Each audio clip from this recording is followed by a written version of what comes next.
Hi, I'm Tommy James. Thank you for purchasing Birthday Party Mania 2.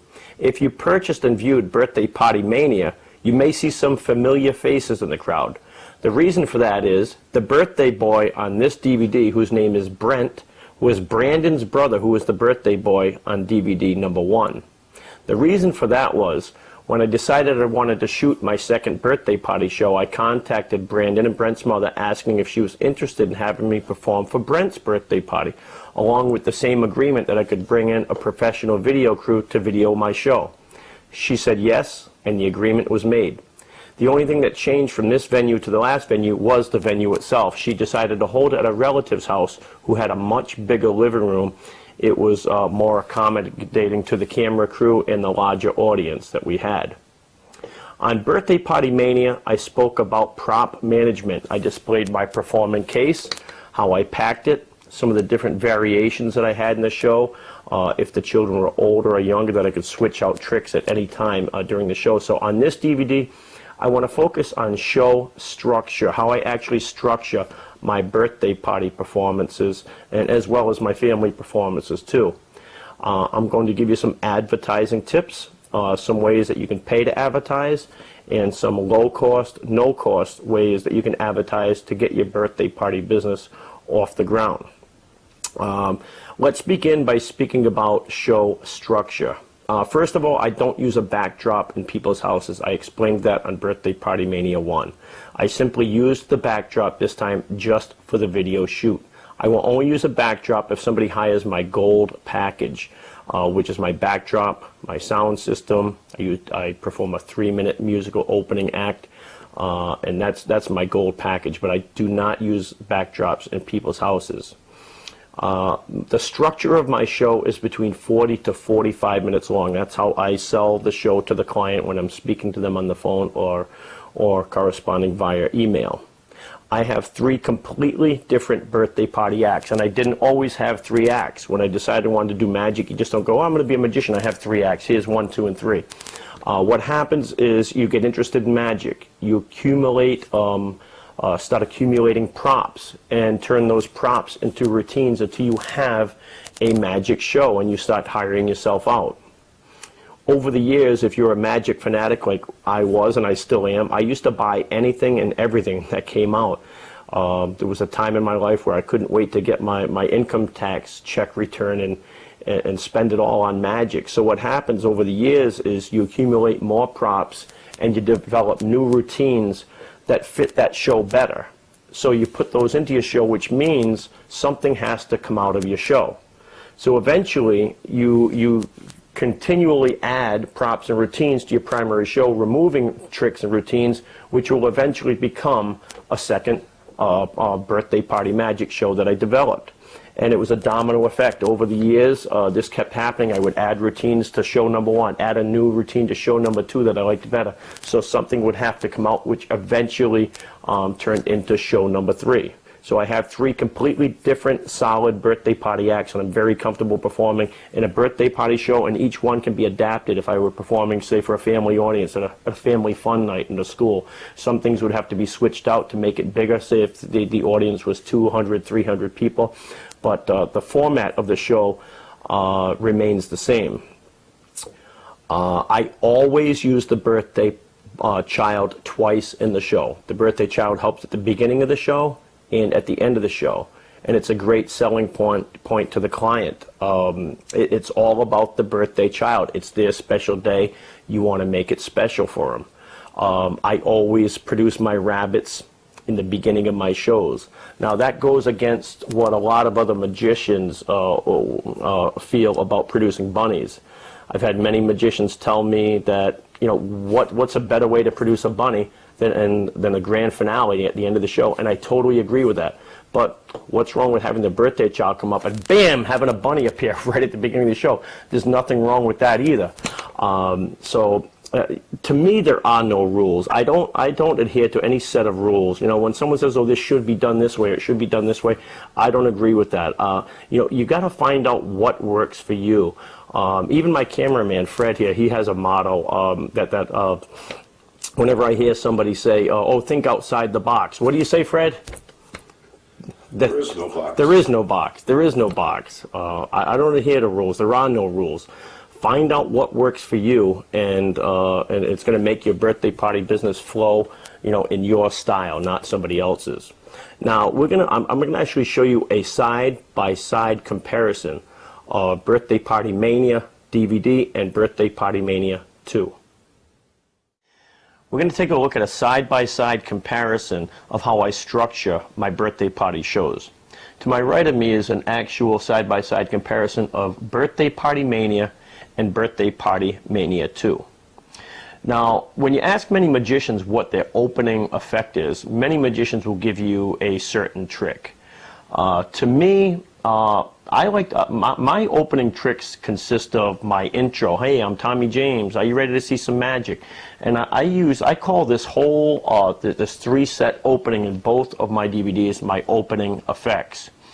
For instance, on Birthday Party Mania, I perform blanks to bucks. This is where we take blank pieces of paper, turn them into real money. It's quick, it's visual, it kind of establishes yourself as a magician. Something magical just happened. And Birthday Party Mania 2, I use my flash appearing birthday party banner. You take a red silk and a green silk, tie them into a knot, and bang, bammo, there it is, a 36-inch streamer appears that says happy birthday to the birthday child. It's quick, it's visual, and establishes yourself as a magician. The second trick that I use in my opening effects on Birthday DVD 1 is the Silver Scepter. On this Birthday Party Mania 2 is the Multiplying Bananas. Both of these tricks have one thing in common. They have conflict. It's conflictual to the entertainer. It's not supposed to be happening. The Silver Scepter, it's rising, it's rising, it's rising out of the bag. It's not cooperating. On this DVD, I'm performing the Multiplying Bananas. The banana appears, another one appears, another one appears. What this does is it gets the children responding, gets the children laughing, kind of establishes that pace that you're going to set through the remainder of the show.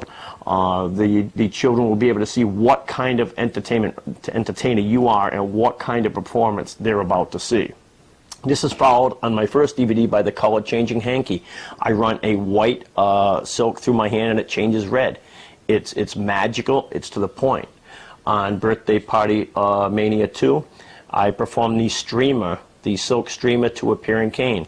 It's quick, it's visual, and once again establishes yourself as a magician. So these are what I call my opening effects in each one of my birthday party shows. If I had Birthday Party Show 3 right here to compare to, you would see the same kind of format that I use. I use this format for all of my performances, even my family performances. After my opening effects is when I bring up the birthday child for the first volunteer trick of the day. In both of these DVDs, the birthday child is going to make the rabbit appear using some comedy magic wands. On Birthday Mania 1, I used the Super Pan by Morrissey Magic to produce my rabbit. And we used the breakaway wand, the wand to snake, and the pop-away wand. On this DVD, we use the Kerplunk wand. I love the wand to snake. I also use it in Birthday Party show number 2, along with the nesting wands and the big gigantic foam wand to make the bunny appear inside the bunny box. After my first volunteer trick becomes a non-volunteer trick. On my first DVD, I used a die box. On this DVD, I used David Kay's new Peekaboo Bunny, which we'll get into in the explanations section of the DVD. Both of these tricks get the children responding, get them laughing, and keeps that pace going that you established at the beginning of the show. After the non-volunteer trick comes another volunteer trick. This is where I always do a card trick. I have a card trick in DVD 1 and a card trick on my second birthday party show. DVD 1, I use the card frame. On this DVD, I use the card and balloon. I always use signed cards, especially when you're performing for younger children. They're not going to remember if it's a 5 of hearts or a 7 of clubs, but if that card has the child's name on it or initials, now it differentiates from all the rest of the playing cards in the deck. You know it's their playing card. After the second volunteer trick comes a non-volunteer trick again. In my first birthday show, I performed the mouth coils. The second birthday show, I performed my lopsided cyclops routine. Both of these keep that energy going that you've established in the beginning of the show. The mouth coils, it's conflict, it's coming out of your mouth, it's not supposed to be happening, it gets the audiences laughing. The lopsided cyclops, you get this eyeball floating out of control under this handkerchief, pulling you all around. It's conflict, it gets the audiences laughing, once again, keeps that energy going. Now, if we take a look at the comparisons for these two shows, here's the only place where the structure of these shows are going to differ slightly. And the reason why is on the first birthday show, I now use a volunteer and we perform sponge balls.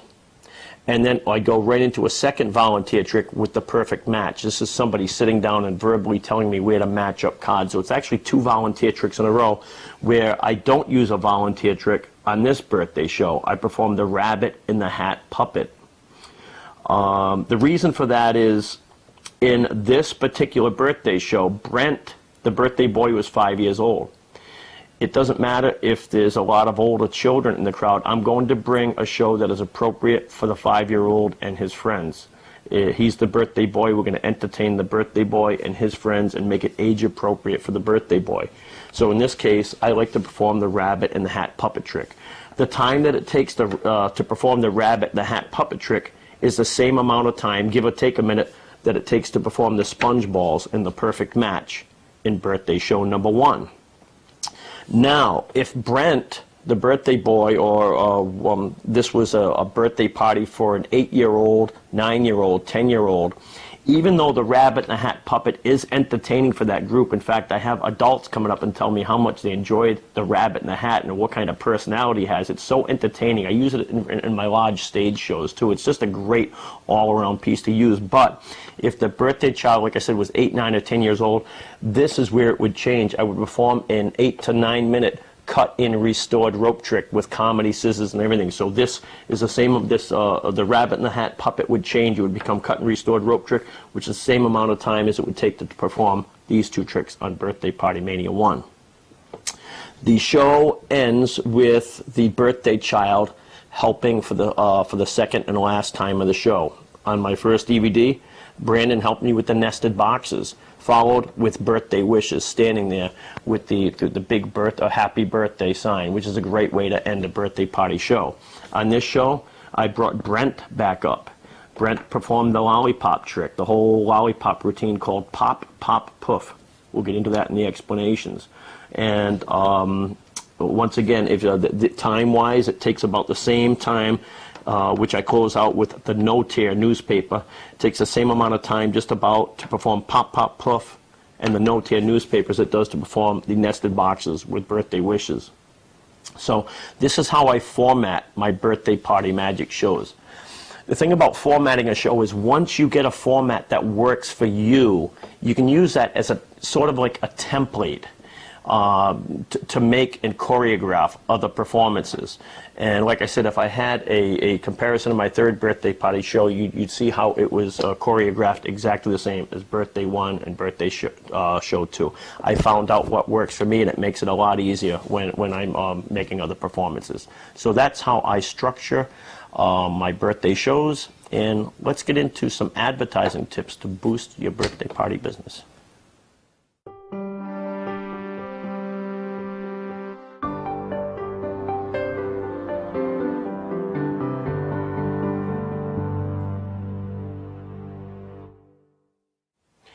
Let's speak about some advertising tips to help get your birthday party business off the ground. There's something you have to remember, first of all. When you're out performing, each and every show that you do is an infomercial for yourself. You're out there performing at birthday parties. You might be doing school events, library events. There's always people sitting there watching you.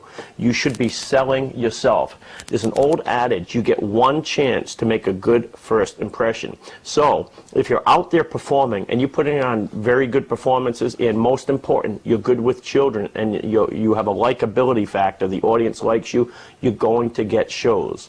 So remember that. Presentation, your appearance.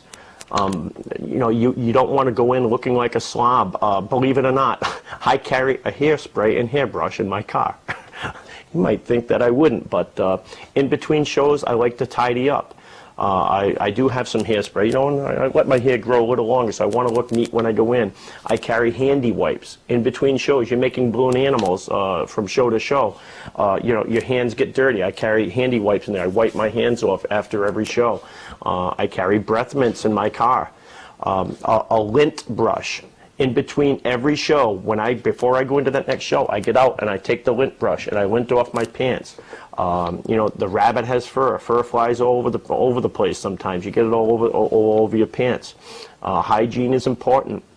If, say, a mom or dad or an educator comes up to you after show and asks for your card, and you know, your breath smells, you know, you got stains on your shirt, or you just look grubby, that card's probably going to go out the door as soon as they walk away. So remember, present yourself well. That's your number one performing advertising tool. Now, let's get into some of the obvious ones. A website. If you don't have a website, you're not going to be able to compete with the guys around you who do. Do not get a cheap website. Don't get one of the do-it-yourself websites unless you're very good at graphic design. Pay somebody to do it right. And it's important to, I feel, to have video on your website. If you're confident in your abilities and your performing style, you want to show people how you work. So I have video on my website. I want people to see the type of performer I am, the attire I wear, how I interact with the children. So get some good, solid video. I love the phone calls when I get and people say, "Oh, we're on your website and we're just laughing our heads off at some of the video you have on your website." And I just tell them, "Yeah, I laugh too. Laughter's the best medicine." Register your website with the search engines on a continuous basis. You want to make sure that your website pops up on the major search engines on the first page. Let's speak a little about yellow pages. I used to do a lot of advertising in the yellow page books, but I have to question now how many people actually pick up the physical yellow page book and start flipping through pages. Most people do it online now. So what I do is I have a business number that I pay for. And because I have a business number, I get a free listing in the local super pages here in the New England area. So when someone Googles on super pages or plugs in magicians in Massachusetts, my name will still come up. So, but I don't do any more of those expensive block advertising in yellow pages that cost me like $300 a month. What I'm explaining now is all ways to that you can pay to advertise. Here's some things that work. The parent magazines. These are free to people.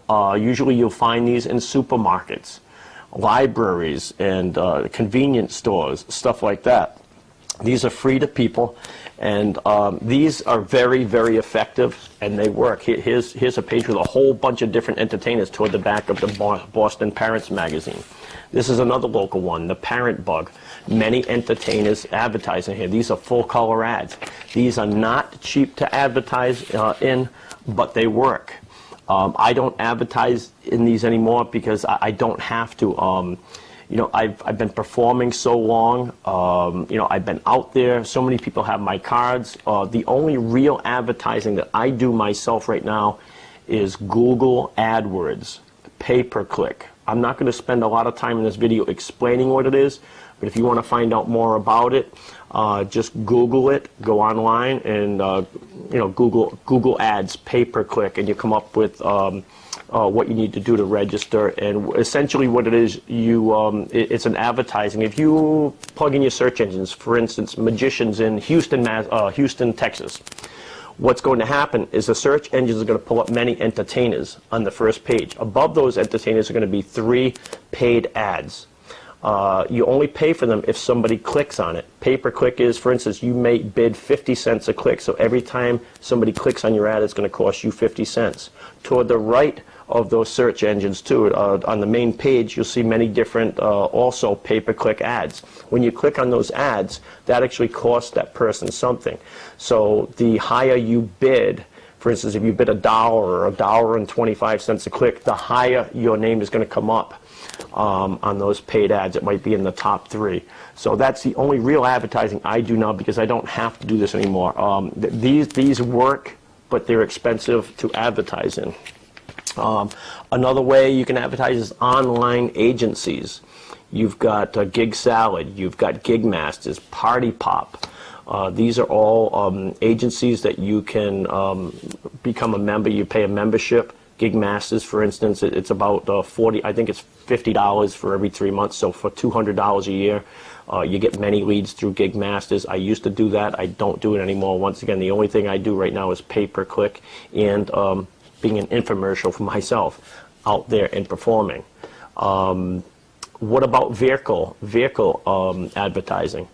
I've done it in the past. In fact, I had 2 different Dodge Caravans. On one Caravan, I had it all lettered up. Magician, Tommy James, with a rabbit in the middle, and the lettering, and you know, my contact information and my website, my phone number below. On one of the vans, I had almost a total full color wrap. It had a picture of me, full color picture of me holding the bunny.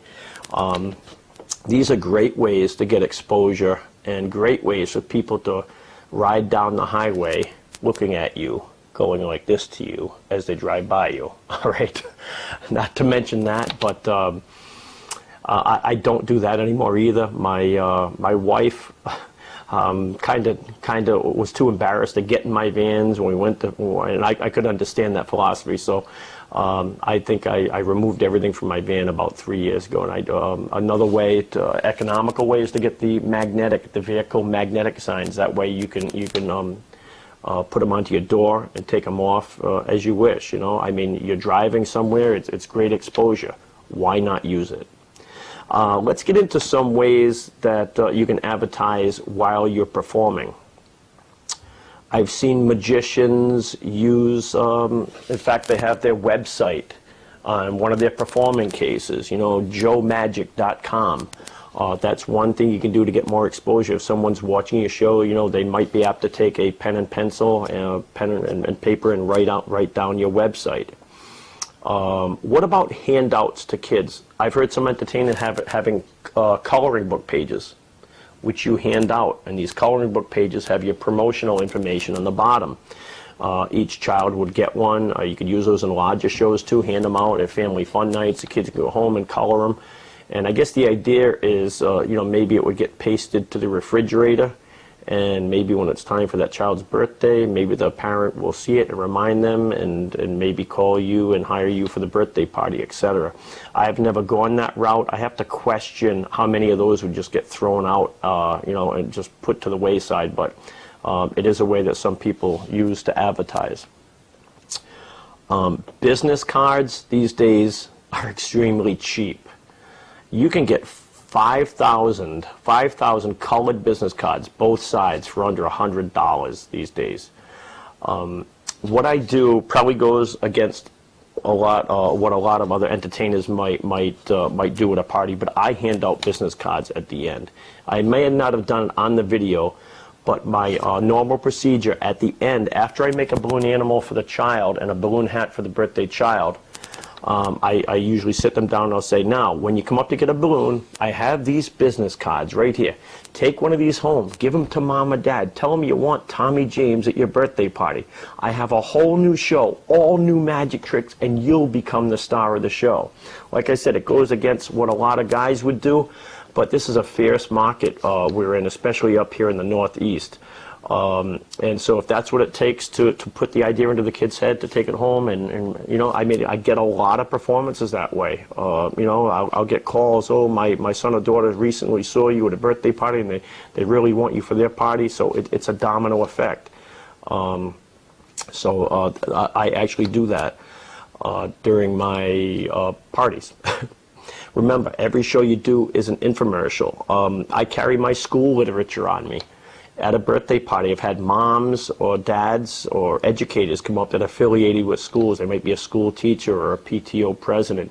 And I've been asked, oh, do you do schools? And I carry that promotional material with me and hand it out to them. I've gotten many, many school shows that way that have turned into repeat performances also. All right, now here's where I want to hit on some of the low-cost or no-cost ways that you can advertise. Like I said, business cards these days are so cheap. I go through about 5,000 business cards every 6 months, so 10,000 business cards a year. And here's what you do. If, say, for instance, you just started a birthday, you're just getting into magic. How do you get your name out there without spending a lot of money, without doing pay-per-click and, and spending expensive money on colored ads in these parent magazines? Here's an idea. You want to take everywhere you go. For instance, if you go to a convenience store and you're going out to buy bread or milk, you go up to the counter, you're paying. Now, remember, at the counter, you've got other things. There's displays, there's candy you can buy. Leave 2, 3, or 4 business cards in a place that the clerk behind the counter cannot see them. Just leave them on the side. You never know. The next customer that comes up, they'll be checking out while they're waiting to get their change. They might spot it, and you never know. That person might have an event coming up for a school, might have a birthday party coming up. They've decided, well, what am I going to do for the birthday party? And I go, oh, wow, what a great idea. You don't want to leave a stack of these there. They're going to get thrown out once they're spotted by the management. Everywhere you go to a bank ATM. Take one day. Go to all the bank ATMs within a 10-mile radius of your home and just walk in it. You don't have to be a member of that bank. Each bank, even in the supermarkets. You go to the supermarkets. They have banks in the supermarkets. Go to the table where they have all the deposit slips. People go there and fill out deposits. Leave 2, 3, 4, 5 business cards. Just leave them there. And I get calls this way. 2 weeks ago, I was at a sandwich shop here in between shows.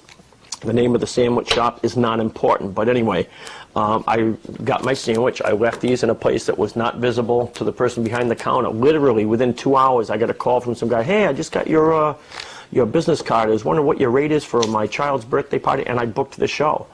So the fact of the matter is, the more you have your name out there, the more places that you have your name, statistically, the more calls you're going to get and the more shows that you're going to book. Leave these everywhere. Leave them at convenience stores, banks, everywhere you go. I pumped gas the other day. I said, you know what? I had 2 business cards in my pocket. I just kind of jammed them into the gas tank. You never know what it's going to get. They're so cheap, you have to do it. Now, I'm going to give you an idea here that I've never tried before, but I'm wondering if I give somebody this idea and they run with it, I would love to hear from you how many shows you actually book from this. Now, first of all, these are, I guess, brochure holders. These are brochure holders right there. This one came from the office supply store Staples. I think they go for, I don't know, $4.99, $5.99, $3.99. I forgot what I paid for these. You can make rack cards. These are made with just a good quality stock paper. These were printed on my laser printer. I would print 3 onto a sheet, 8.5 by 11, and I took a paper cutter and cut them into thirds. Now, if a lot of people know people that have businesses, you might a sandwich shop, a pizza place, or you could take these and put some rack cards in, a stack of business cards. All right. If you can find people around your area that will allow you to set these in some place for free, you're golden. But here's the idea that I'm waiting for somebody to try. If I had to ever move out of this area for whatever reason and moved into a whole new area and had to reestablish myself as a magician, I would try this, what I'm about to tell you, and I guarantee you it would work. Now, with that saying, I would have to say 99% of the time it's moms that you get calls for when they're booking birthday shows. It's moms or women that call you for the school events, PTO presidents. So 99% of the time it's moms. And where do all moms go? Just about all moms go to a hair salon. All moms go to the hair salon to get their hair done. And I have this idea, and I want somebody to run with this. Say, go into a hair salon, find a whole bunch of hair salons in a radius of your house. If you're looking to get work close to your house, go in and talk to the owner. First of all, say, I'm not soliciting, I'm not trying to sell you anything, because you're not. Saying, I'm a magician in the area, I'm trying to pick up new business. Would you allow me to put this into your salon and maybe have moms or dads, if they're ever looking for entertainment, to take one of these? Now, the worst they can say is no, but don't stop there. What happens if they say no? How about come back at them and say, well, how about if I make a deal with you? I'll give you $25 a month. If you allow me to come into your hair salon, place these here, I will come back on the 1st of every month and give you $25 cash and refill my stock, put new rack cards in it and more business cards. I can guarantee you 9 out of 10 people, they would be stupid not to. They'd probably say, $25 just to let this sit here? Sure, I'll do it. Now, picture doing that to 10 hair salons every month. That would cost you $250 a month. Basically, the price of one birthday party magic show. And I just think, you know, moms come in, when they get their hair done, what do? They don't just walk in and sit down and start getting their hair done. You always have to go in, and you have to sit down and wait. And what's around? They got magazines, so they're looking for something to read. And this would catch their eye. They might not take it right away, but 3, 4, 5 months down the road, they might say, hey, wait a minute. Oh, yeah, the birthday party's coming up. Or, oh, yeah, the school event's coming up. Oh, I saw that. I remember this thing at the salon. Next time I go, I'm going to grab that card. And I'll bet you this would work. I've never tried it myself, but I know right here it would work. So for $250 a month, I think this would boost your birthday party business beyond belief. So give it a try, and please let me know how it works. What about bulletin boards? You know, you find bulletin boards in grocery stores. You know, you're leaving this big bulletin board where you can pin your business cards. A lot of laundromats have those. You know, take advantage of them. A lot of breakfast places, you walk in the door, they have places where you can leave business cards. I always carry extra business cards. I carry at least 500 at a time in my car. And if I see that, I will take the time, go back down to my car and get 10 business cards and stick a pin through it. Craigslist. I have had people say that they've advertised on Craigslist. It's free. I've never done it, but other magicians have told me that they have advertised and they get some shows out of it. Once again, it goes back to the more, statistically, the more places you have your name out, the more calls you're going to get, the more you get hired. Congest your area with your name and your promotional information. Some party stores carry booklets behind the counter, where I've seen this, where they have booklets of entertainers' business cards. People come in, they're buying balloons, and they might ask the clerk behind the counter. I've seen it happen. Do you have any ideas for entertainments? Any magicians or clowns you can refer out? I've seen the person pull out, yeah, I've got this guy, and I remember doing that. So I actually have my name registered with a couple of party places. Let's not forget the social media, like Facebook and Twitter, all great networking tools.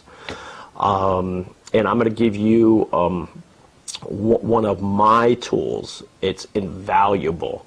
I've associated myself and become very, very good friends with 2 of the best birthday party and entertainers in this area. And what happens is, when I have overflow, or I have a party that I can't do, I'm booked on a certain date, I will refer them to either one of these 2 gentlemen, very good friends of mine, very good entertainers, and they in turn would do it for me. All their overflow comes to me. Oh yeah, this guy, yeah, I get a call, and yeah, Mr. Steve, yeah, he gave me your name and number, and or Mr. Lon, he gave me your name and number, and highly recommend you. So this is a great tool to work with. If you have a couple of friends in your area that are willing to work with, it's an invaluable tool. It costs nothing, and it's one hand washes the other. So those are some ways that you can advertise. I hope I gave you some ideas, some great ideas. I'm waiting for somebody to try this out and get back to me. And I hope that some of these tips help to boost your birthday party business beyond belief.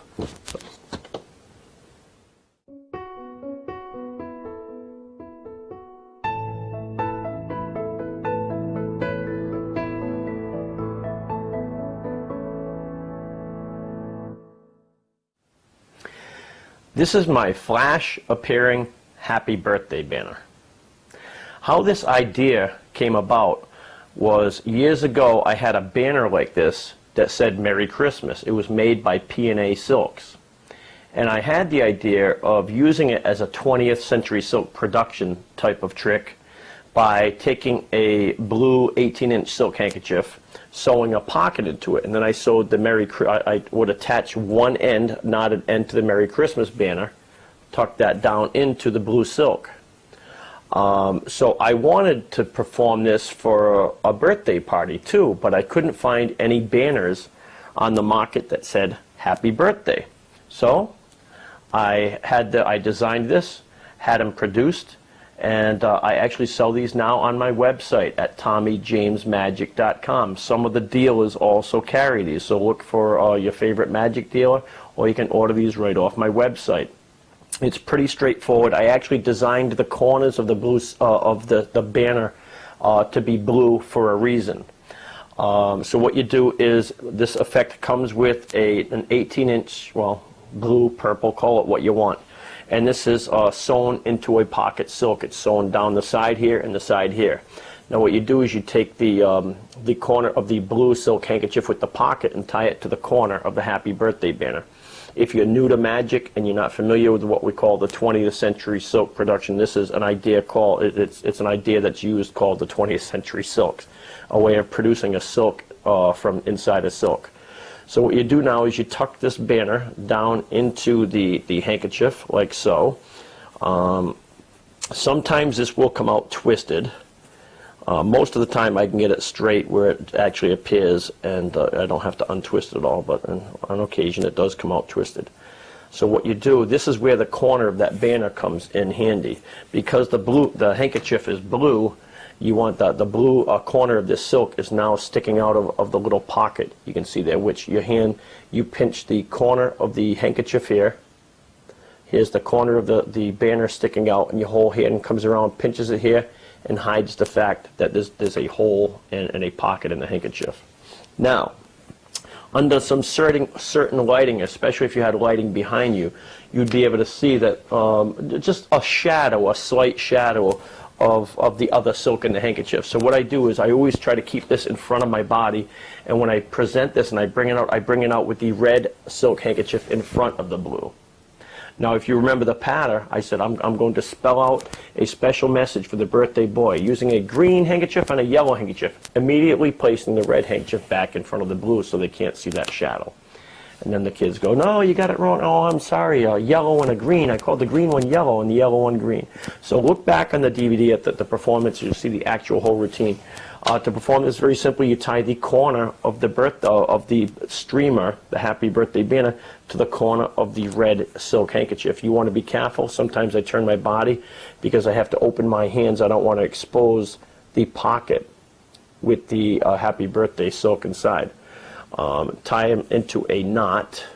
Now, for my performance, once again, I put the red silk handkerchief in front of the blue. I put them into my mouth. You don't have to. If you had a side pocket, you can tuck them into your side pocket. You can tuck them into your shirt. This leaves your hands free to grab the extreme bottom of the red silk handkerchief, the extreme bottom of the blue silk handkerchief, and when you pull them and whisk them away, that Happy Birthday banner will make an appearance. And it's a great way to begin your birthday party magic show by saying, Happy birthday to the birthday child. Once again, that's the Tommy James flash appearing Happy Birthday banner.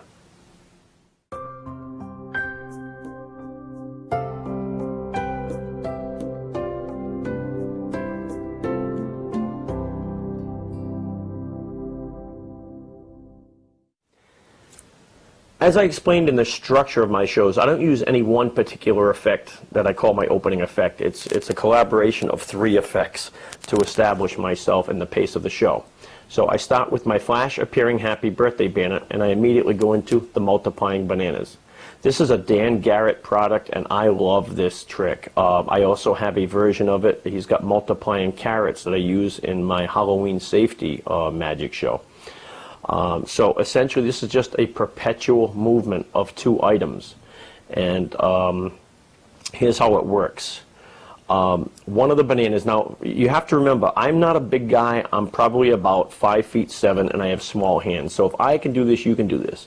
You want to take one of the bananas and kind of fold it in half, all right, and kind of, I guess, thumb palm it just very slightly. You've got to watch your angles here. I have small hands. You can see the tips sticking out, so I like to crunch it up just a little bit more.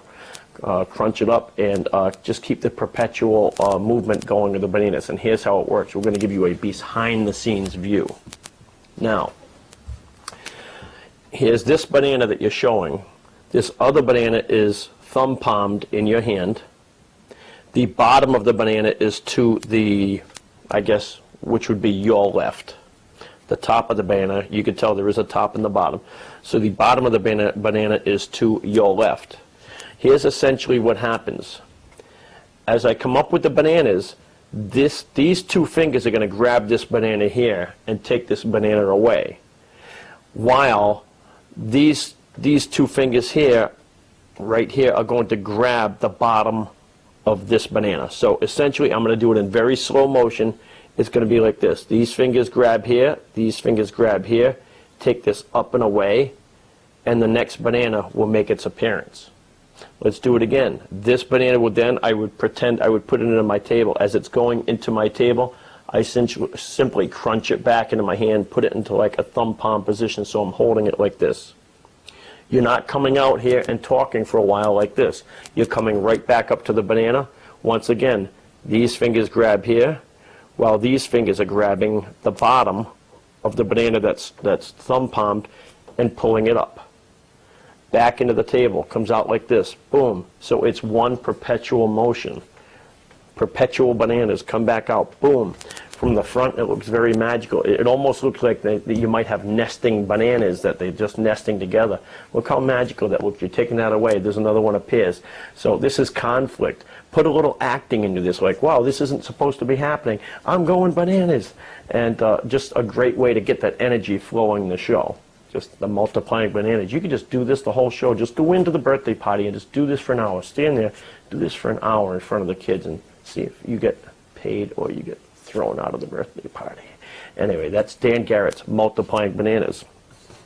I do get into that by asking, we need some magic words. And even though have a banana has been run into the ground over the years by magicians, it fits right into this routine. So what better way to get into the multiplying bananas? We need some magic words. The magic words are, the kids say abracadabra. What? Have a banana? Sure. Gives you a reason to go in, palm that banana, and start with the multiplying bananas routine. All right, enough of the bananas. Get out of here, bananas.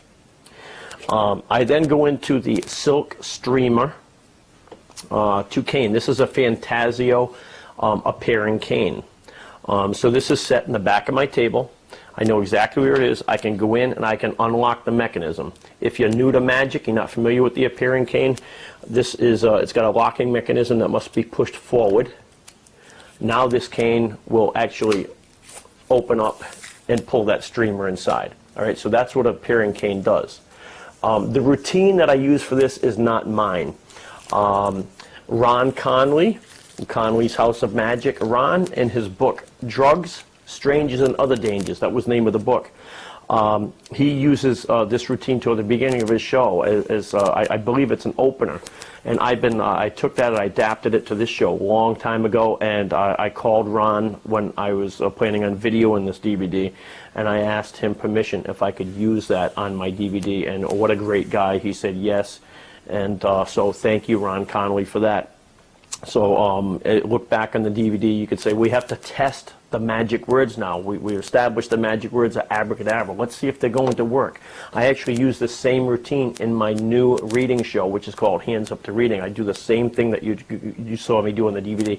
All right, well, we're going to take this rainbow scarf. I always go like this, my rainbow scarf. We'll toss it high up in the air. When we toss it high up in the air, you say abracadabra, it'll change into any animal you name. Name an animal.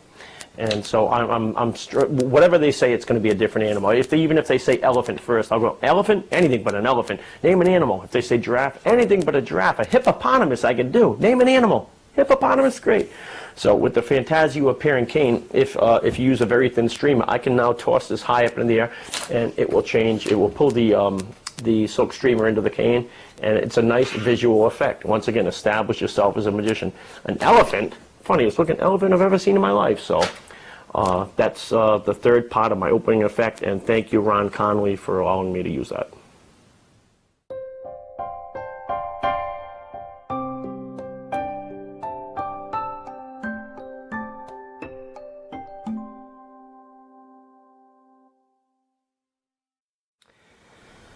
The Comedy Kerplunk Wand. This was invented for me by me.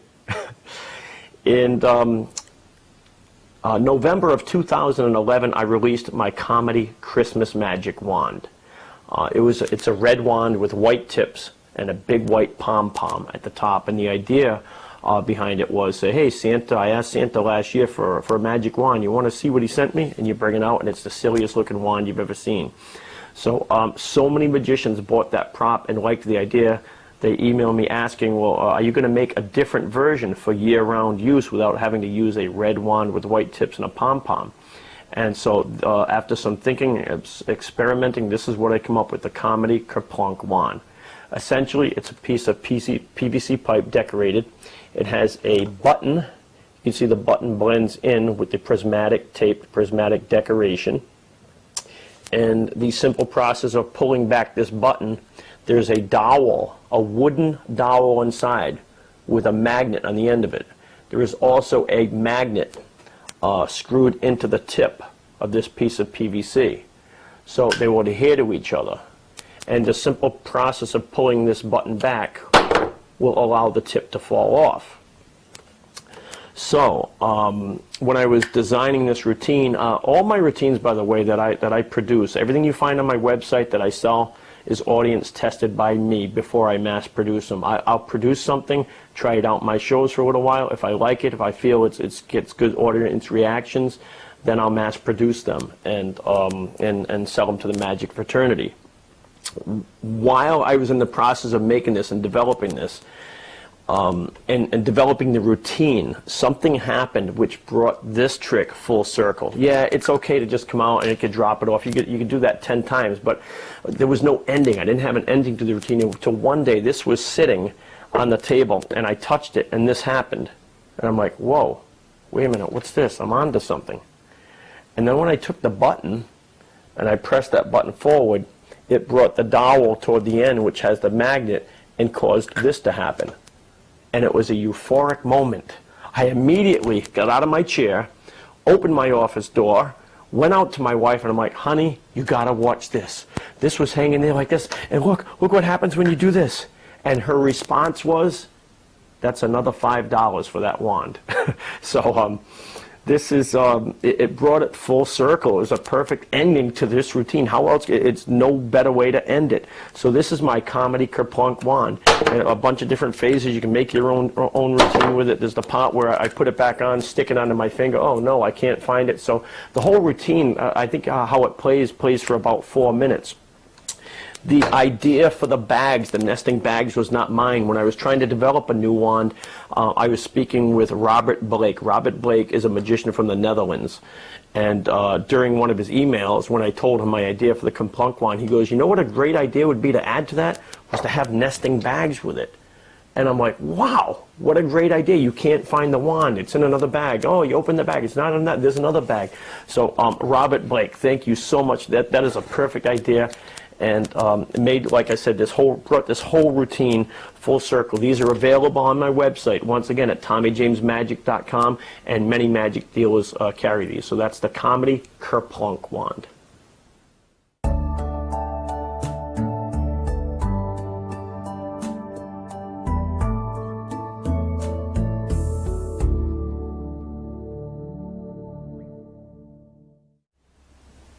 The bunny production and child to rabbit.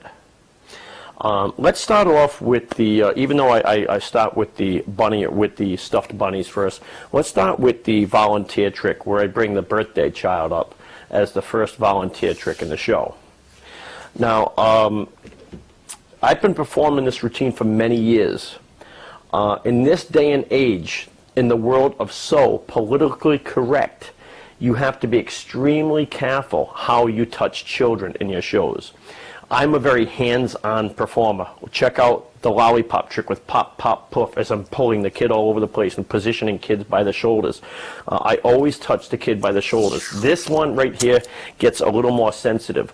What you want to stay away from is the buttocks. When I adhere this to the child, I shoot for the lower back area. Don't go anywhere near the buttocks. You know, even though it would look funny, that's where the tail's supposed to be. You know, you just don't want any problems. So what I do is you take, find a good tape that works too. There's some masking tape that doesn't adhere well. So when you go to a hardware store, you're testing masking tape, just pull it back a little, test the strength of it. You can tell if it's tacky enough that it's going to stay on the child's body. I've had some tapes that didn't work good, and the tail would fall off prematurely before the end of the routine, which kind of, it ruins it, but you know, it's you want it to try and stay on. So I double the piece of tape over and attach it to a cotton ball. This cotton ball is like a 2.5-inch cotton ball, really cute. So I attach the tape before the show, and this is sitting upright in my box. And so at the point that I go to get that, I've already brought the bunny box out. I've split the hairs. We're going to talk about that in a minute. But then I'm like, well, we need some help. I'll make a rabbit appear, and you get the birthday child up. Now, if you look back on the video, while the birthday child is coming up, with the kerplunk wand in my hand, I go behind my table. I simply take the pom-pom with the tape sticking out, and I hold it in this position. Then I put my hand down and away from the audience. So as that child is coming up, as you turn him toward your right, that's how I do it, toward my right and toward my table. Now this hand is not in view, and I can now turn my hand this way, and I just grab the child by the arm and shoulder like I'm trying to position them, and I emphasize, put your hands by your sides. As they're saying this, I'm sticking this to the child's back. I want to push it on. I want to make sure that's not going to come out during the routine. I actually push on them, and hands by your sides, feet together, straight ahead, chin up. There we go. And that way the tail is on the back of their body. Like I said, stay away from the buttocks area, just on the back. And then go through the whole routine. Look back on the live performance for the routine that I performed. The rabbit wand. This is made by Ickle Pickle. I've had this for some time. It's seen many shows, still in half decent condition. This can be scary to a younger child. I've had 3, 4-year-olds, even some 5-year-olds that do not want to stick their face into the hole. They just won't do it. And what you don't want to do is don't make them. Don't force the issue. I've just learned over the years that if someone's backing away, I'll say, come on, stick it, we'll get a picture. If they say no a second time, I don't do it. I'll just go like this. Okay, fine. Take a picture of me. And do something silly like that. So at least, you still get the gag of somebody's face in the hole for the party. So this is the rabbit wand, roll-out rabbit wand. This one here is from Ickle Pickle. And it's at that point in the show, after I roll up the rabbit wand, I now want to expose the tail on the back of the child. Once again, I'm very hands-on. I'm very careful. I take the child by the shoulders. My left hand goes under their left shoulder, right, and I say, come on over here, and I position them so their back is toward the audience, obviously to expose the tail on the back, but I don't see it. It's a look, no see moment. And of course, I'm off to the side here, and the kids are laughing. And one thing I've learned not to do, if the child is extremely small, say 3 or 4 years old, in my shows, I always go, oh no, it's happening, he grew a tail. I found out some younger children can cry at this point. So if they're young and I feel that they're timid, I'll go, oops, oh look.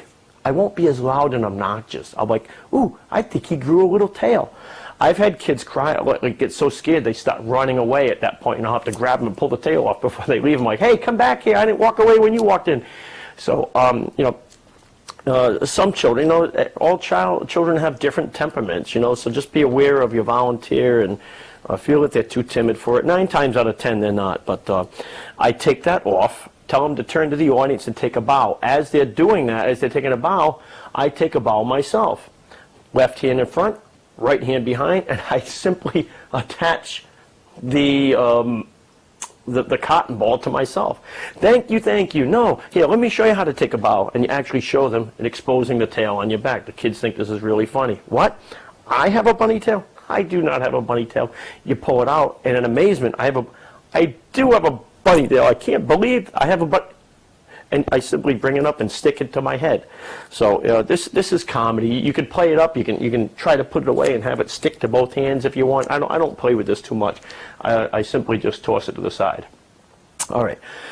Next to the part, we dress the child up like a magician. If the child is 7 years old or younger, is when I put the cape and the hat on them. If they're older, if they're 8, 9, 10 years old, I will not embarrass the child like that. But if they're 6, 7, 5, 4, it makes a cute opportunity for photos and, to dress them up like that old-fashioned magician with a cape and the hat.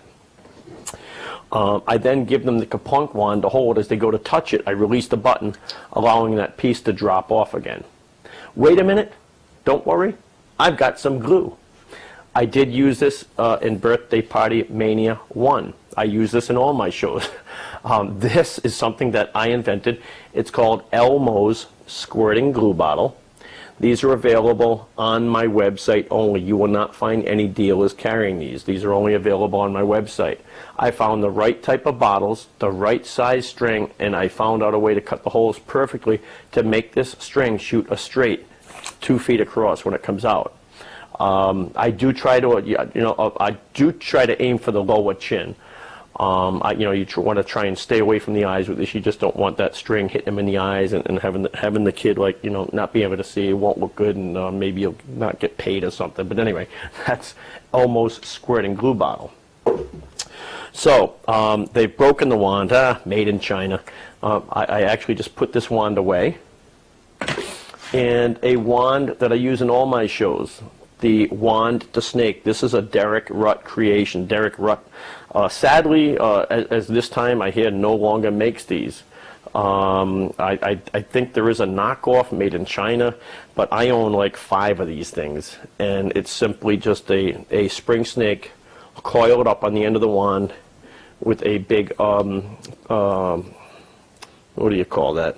Just a metal rod to hold the snake in place. So behind my table, put the Kerplunk wand away, I'll go behind my table, release this rod, squish this snake just a little bit more in my hand, and bring it out. You're going to do it quick anyway.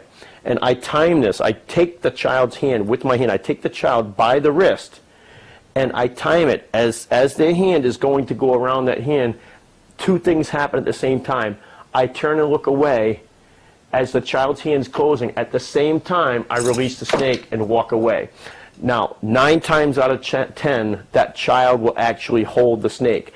The kids will be yelling. I'll be doing something in my case. I'll look back, give a second take, and actually be startled myself that the snake just appeared in their hands. Real small kids will drop this right away. In fact, some bigger kids drop it right away. If they do, just play with it. You look down the floor, you turned my magic wand into a snake. So that is the wand to snake. I have these in my school shows. I even have one in my adult show, but I can't give you the routine here because this is a kid magic show. The next in my comedy wands that I use in this show, this is also Ickle Pickle. This is nesting wands. Many magicians use the nesting wands. My routine is the clean hand, dirty hand. Look back on the routine.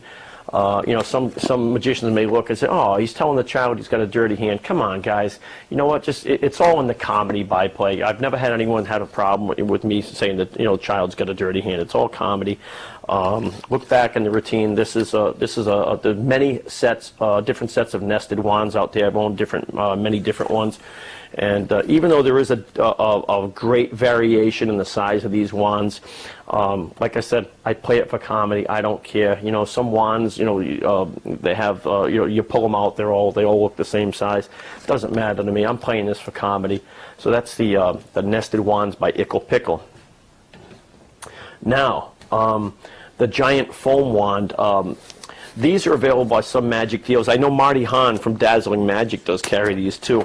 And at my last show, I dropped the cap to my Pringles can, and I can't find it. So I've been putting a rubber band just around the top, and that way when I go to use this, I just bring it out until I get another top. In fact, it's good to have a rubber band on these anyway, because this foam wand, as big as it is, this thing will fit into a Pringles can.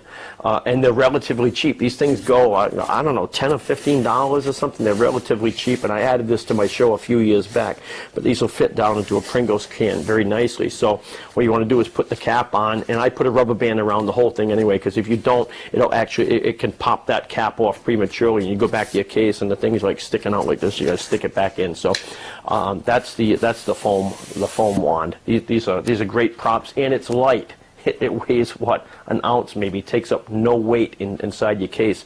I store these in my case out of the can. When I get to the show, then I'll stuff it down in. That way it won't be all crunched up when it comes out. But nice little appearance, isn't it? Let's get into the rabbit production. This is Abbott's elusive bunny box.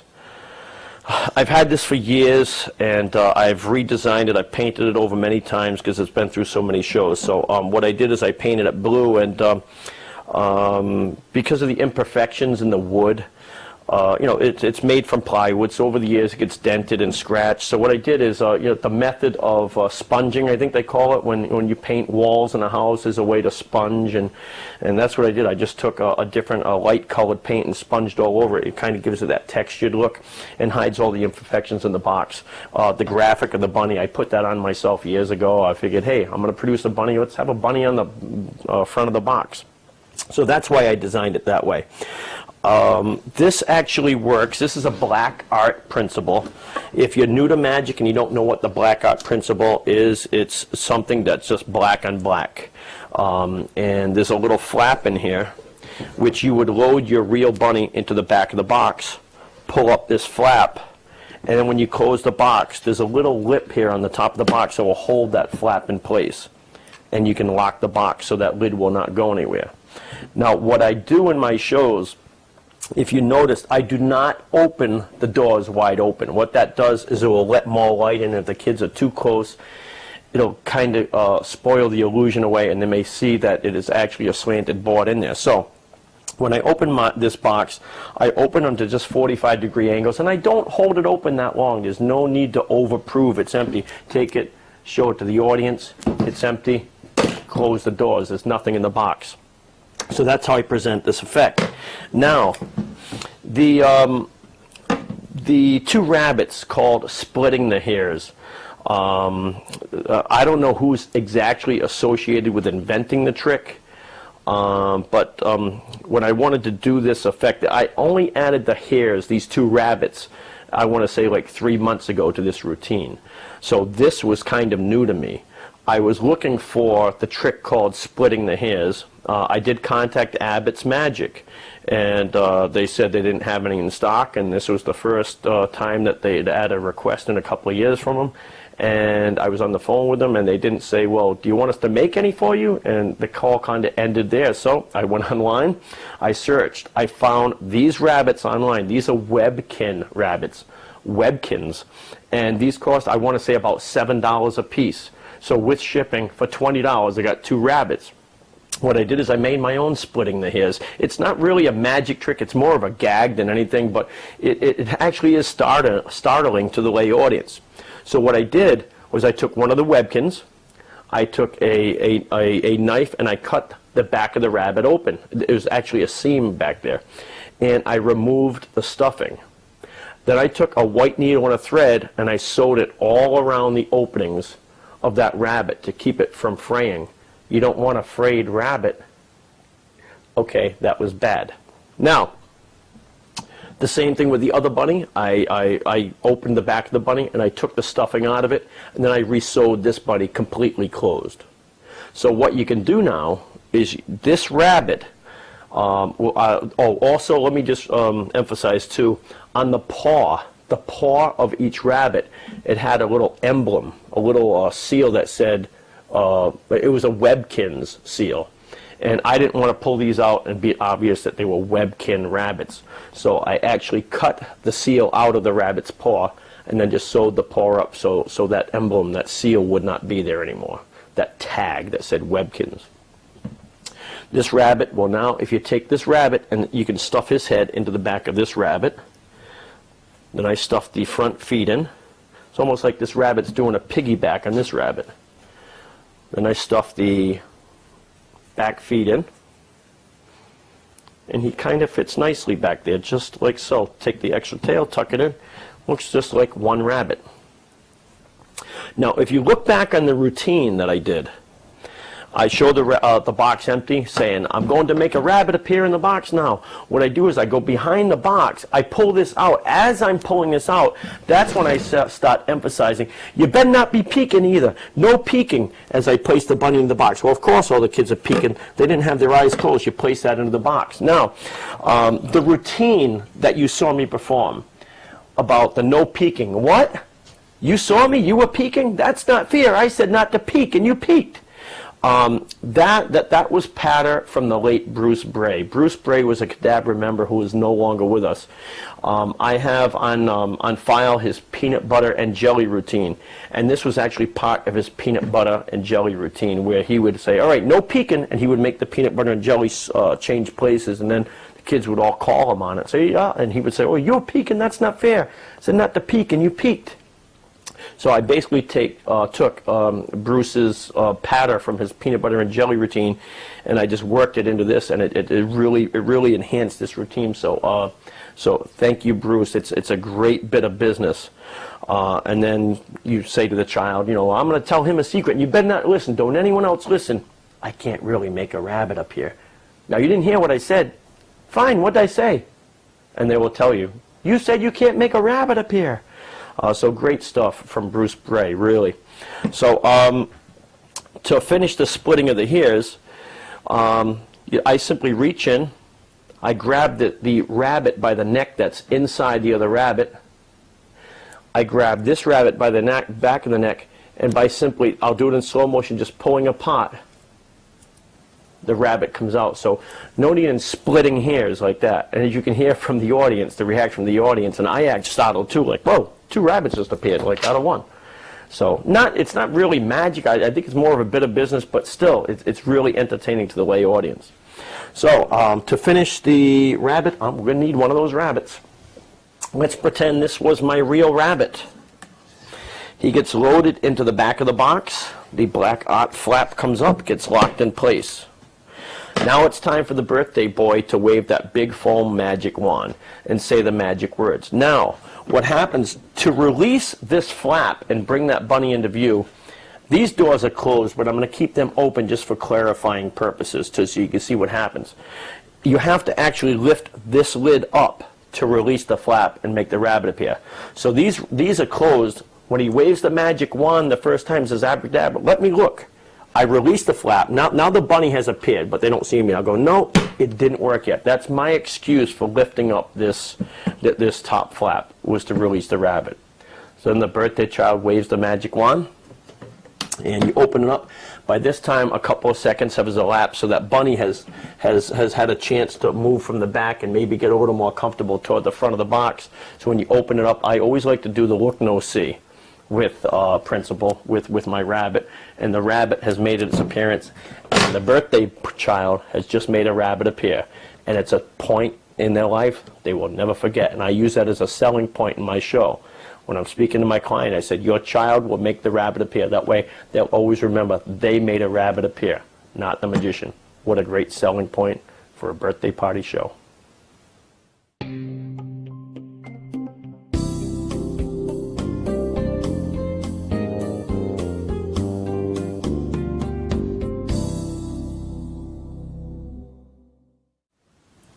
Peek-a-boo bunny. This is a relatively new item by David Kay, aka Silly Billy. For years in my second birthday party show, at this point in the performance, I always used Run Rabbit Run. I love Run Rabbit Run, and I still do. But when David Kay came out with this, and I saw this on his website, I needed a change in the show. So Run Rabbit Run went down into show number 3, and I bought this and immediately put into show number 2. It creates the same kind of energy that Run Rabbit Run does, and it's different. Not a lot of guys out there performing it. So many people over the years, they've seen Run Rabbit Run before, and it is, like I said, children like repetition, but this is just new, it's exciting, and I highly recommend it. It packs fat, plays huge, and bigger than, I feel, bigger than Run Rabbit Run, because my rabbit is a lot bigger. I think in my Run Rabbit Run, the rabbit's only maybe, you know, a third or 2/3 of the size of this rabbit. So this shows up more if you're doing, you know, on a large stage than my little rabbit on Run Rabbit Run. So, this is the rabbit that actually comes with 2 rabbits. My idea, I always attach things to my back in a show. At least one time in each show, I have something on my back. In this case, if you look back in the performance, I had 2 things. I had the tail appear on my back. Now I'm going to have a bunny appear on my back. So how I get into it is, boys and girls, this rabbit is in my case, nested together with this pin. All right, I have a pin attached to this one. The trick doesn't come with a pin. David simply tucks this one into the back of his pants, which is a great idea too. So I tell the children, you want to play a game? You want to play hide and seek? Everyone hide. That's a gag. No, sit down, sit down. So it's a guessing game. You pull this out, behind my case. I put it behind my back before I come out, and I simply just attach this rabbit to the back of my shirt. That gives you the excuse to say, I have an animal behind my back, he has 2 big ears, he eats carrots, and of course the children right away, they're going to start saying, a bunny rabbit. Very good, it's Tricky the Rabbit. Now this is just something that I've added into the show years ago with Run Rabbit Run, and I do the same thing here. This is Tricky the Rabbit. Say hi to Tricky, everybody. They say hi, hey, stop that, like he's out of control. For some reason, it's just entertaining to the little kids, like he's doing it again. It's just, I don't know, it's just, it's almost like I'm not moving my fingers. It's almost like, I don't know, gravity's, I think it's doing it itself. Anyway, just a little technique. And then I found out, all right, he's done it twice. Now, boys and girls, this is Tricky the Rabbit. I simply put my hand, my thumb and forefinger in the center of this rabbit. As silly as this is, and just let the rabbit pivot down. So I look back like, hey, where'd the rabbit go? The kids are responding. He's down. Hey, get back up here. And just one more time, I let him go to the side like he's going to do it again and catch him. Enough silliness. I don't try to overdo it. So this is the prop. I first came upon this prop. There's a master woodworker that lives within 5 or 6 miles of me named Tony Karpinski. Tony is notorious. He's got some really, really nice stuff. He makes beautiful die boxes. If you ever see the magic with the inlay on it, a lot of it's made by Tony Karpinski. Tony was one of the major woodworkers for Hank Lee's Magic Factory over the last 30 years. Makes some really nice products. So when I visited Tony, I was looking for a project. He was in the process of making these for David Kay. This was a second run. I said, what are those? And he showed me it. And when I saw it, I went back, I looked on David's video, and I immediately bought it that evening. And David has allowed me to share this with you. And I highly recommend it. So here's how it works. It works on, there's 2 flaps to the hat. The first flap, the back board has an indentation in it where this rabbit can actually sit. It's a little cutout, so this rabbit sits nicely in the cutout. And then this flap will actually come out, and this flap here, you can show the rabbit vanished at the end. The mechanism on the back, it's very easy to work with, but this is not my prop. It is a manufactured effect by David Kay. So I've showed you some of the workings. I'm not going to show you the back workings of this prop. It's not my effect, and if you want one, you can buy one from David Kay. But you know, basically, you can make the rabbit peek out from any side of the hat that you want, the left, and the right. The only difference, the only thing that I modified in this, and I shared this with Dave, and he kind of liked the idea, was these silver strips that you see on both these sections of these hats were not there when you bought them. I added these, and there's a reason. It's not a big deal. You know, this is a prop mostly you would use for littler kids, smaller kids, 4, 5, 6, and I've used it with 7-year-olds too, and it actually works for that age group. If it's 8 years old, 8, 9, and 10, I don't use this prop. You know, I mean, if they're sitting in with the other kids, of course, I mean, you're still going to use it if the birthday child was 5. For instance, Brent was 5, so I did, even though there were kids 10 and 12 in the audience, I'm still going to use this prop. They can understand that I'm there to entertain for Brent's birthday party. So this silver striping was not here, and there was it just created what's the word I'm looking for?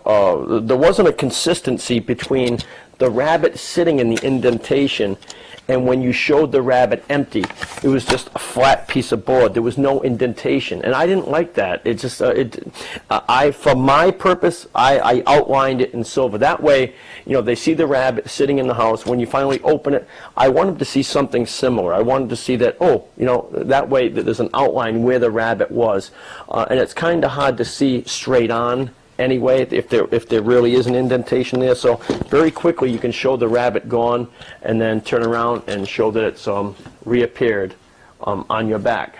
So this is David Kay's Peekaboo Bunny. I highly recommend it, and this is going to be in my act for many years to come. So there it is, Peekaboo Bunny.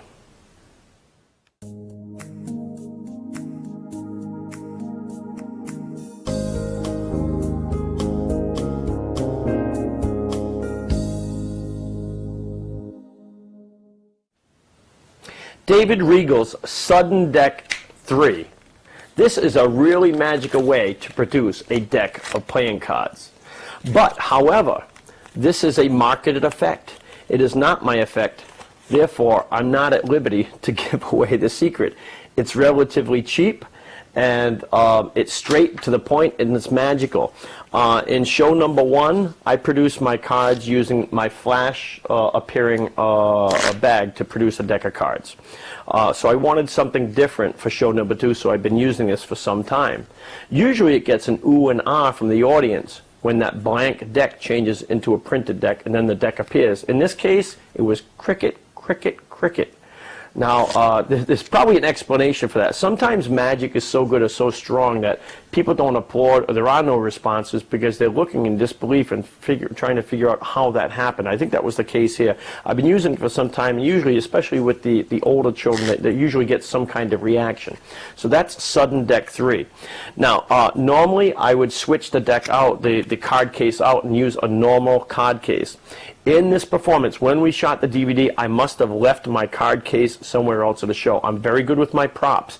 I always do a double check, but when I got to the shoot, I couldn't find the extra card case that I used, so I didn't use a card case with the card and balloon.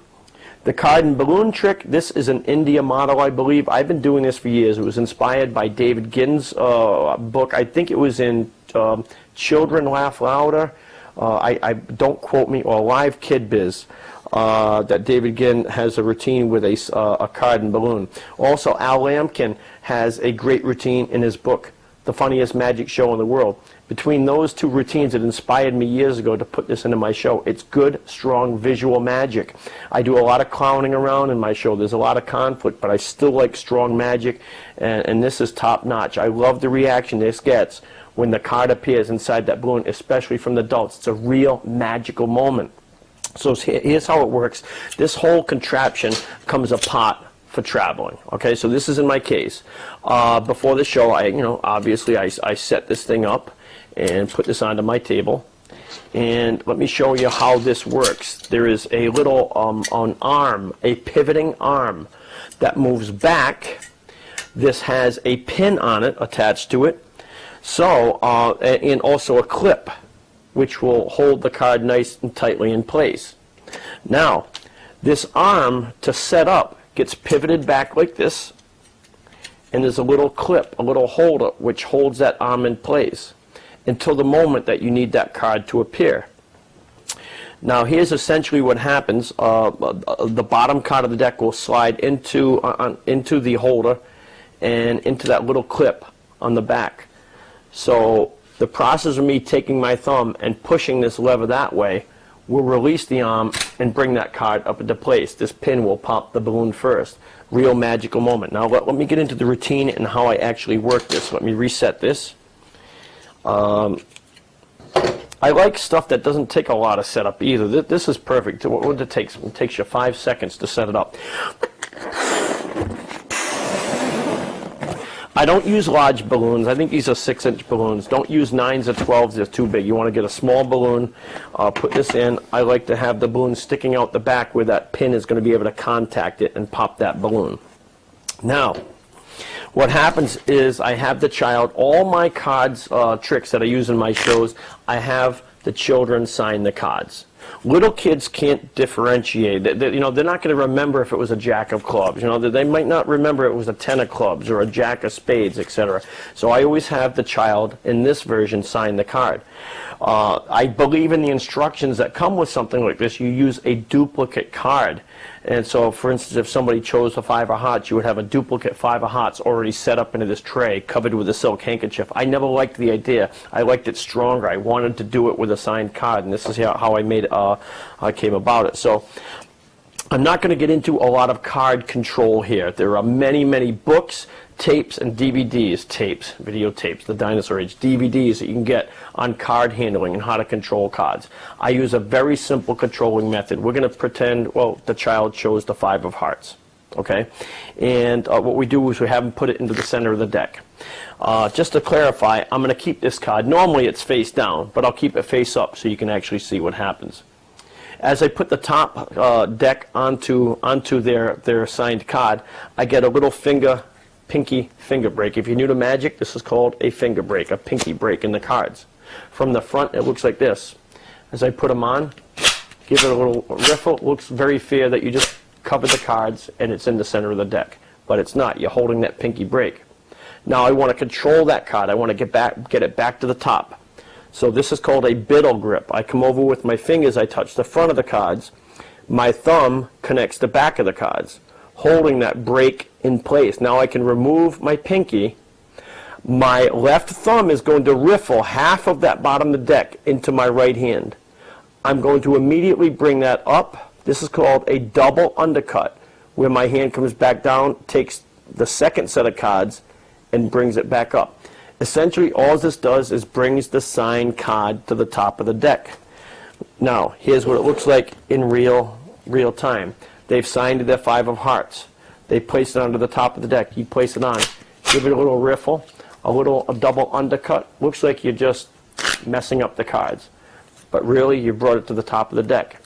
Now I'm going to shuffle their card to the bottom of the deck. You pull off one card, which is their card, and shuffle the rest of the cards on top of it.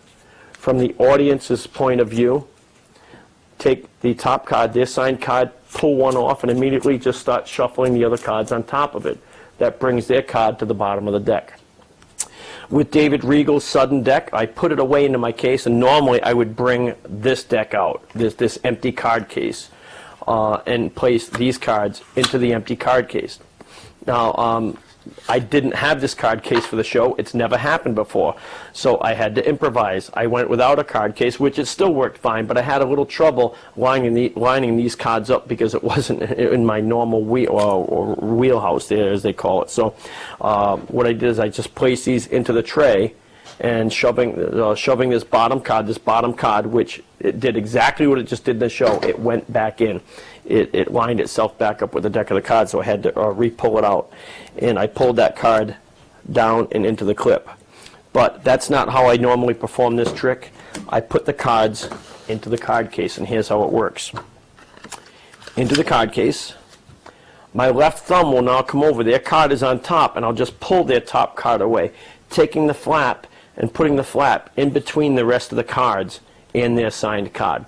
Their signed card can now be retrieved just by pulling up and out like this. So what happens now is I would take this, the deck, and you pretend, I say, I'm going to turn that card invisible. Hand it to the child. Say to the child, show the audience your card. Now the attention's on them. It's a perfect opportunity for me to just get my little finger under here, pull this out just slightly. Now if you squeeze the card box, it'll hold that card nice and tight, so I can now put this deck of cards down into the tray, and their card sticks out the back, and I can pull it down into that clip. Okay? So you tell the audience that the child is going to throw their card. You tell them what's going to happen. At the balloon, it's going to pop the balloon, and their card's going to appear inside. All right? So the simple process, once again, of me releasing that clip causes the magic to happen. It's very visual, and it's faster than the eye. The eye will not catch that card coming up and into view. Now in this case, I usually have the signed card facing that way, which I didn't, but their signed card is there. What I like to do, it's a technicality. There's a pin there which wasn't there before, but I immediately bring my hand over in front of the pin, just remove the card, and I act myself. It's something that Doug Henning used to do. Doug Henning, a great performer, he acted like the wonder was happening to himself for the very first time. I bring it out like, wow, it's magic. And give that card to the child for a souvenir, and there you go. That's Card and Balloon. It's nice, strong magic. I highly recommend it.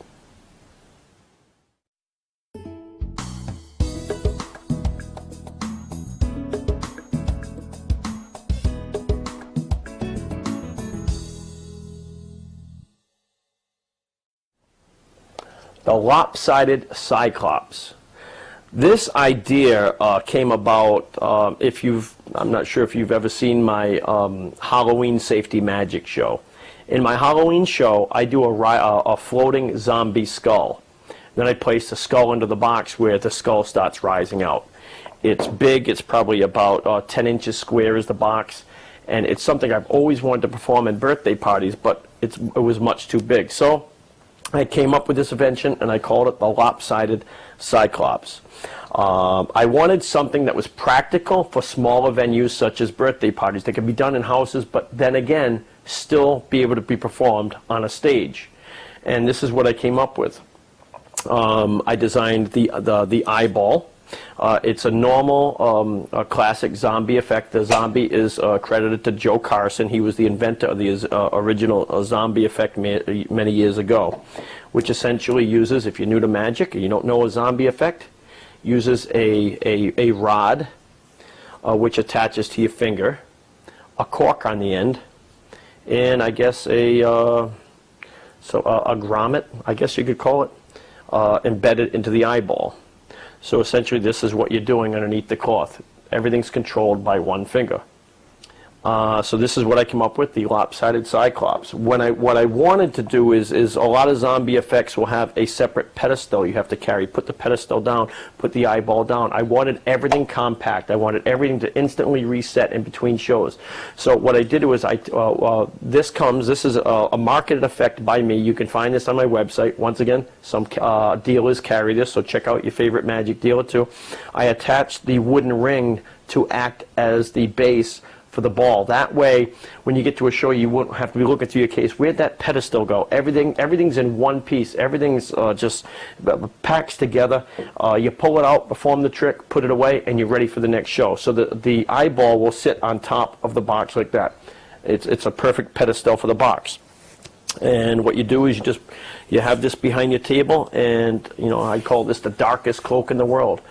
There's many books on the zombie effect that you can go buy that give different moves. I just play it simple, just by manipulating the finger up and down, give the illusion that the eyeball is moving on its own. Now, the part where it starts going out of control and pulling me all over the place, that wasn't my idea. That was made by my 8-year-old son. Believe it or not, I was practicing years and years ago with my zombie ball effect. And I was actually outside in my backyard. He goes, "Dad, can I try that?" And he knew how to do the effect, so I let him. He was 8 or 10 years old, I forget. But he took it, and all of a sudden, we have a built-in pool, and he started running around the pool, just crazy like this. And I started laughing. I'm like, that is funny. And I've never performed the zombie ball effect serious ever again. And that's how I perform this effect. So the lopsided Cyclops. As you come back down, you just simply reach back there. I'm usually very good at this. Release the cork, throw this all off to the side. And what I've done is there is actually a hole in the back of this box. I'm exposing this. Go ahead, try to make one if you want. I don't have a problem with it as long as you're not selling them. But if you want one, like I said, comes with everything, including the velour string bag on my website.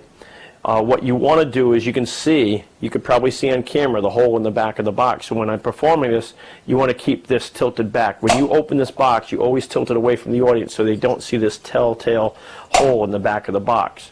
Especially at the end where I go to put this back in. I tilt it, put it back in, I stick my finger into the back of the ball, then close the box.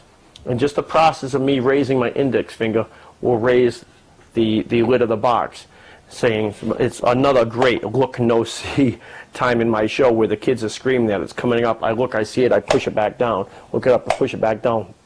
Don't worry. He's under control, boys and girls. And it rises once again. Very simple. And put it back into the drawstring bag. What I do is I turn it to the side like this. Once it's in the bag, I turn this to the side. Because when it's inside the bag, this lid is a little loose, and I can go. This is the sound that they hear at the very end of this routine. And it creates the illusion that the eyeball is still trying to escape from the box. So I just keep track of where that lid is, turn this to the audience. There, he's all set, boys and girls. Now they think the lid's going up and down, but it's simply me just pushing on the back of the box, pushing back and forth on that lid, makes a nice clicking sound, ending the routine. That is the lopsided Cyclops, available from TommyJamesMagic.com.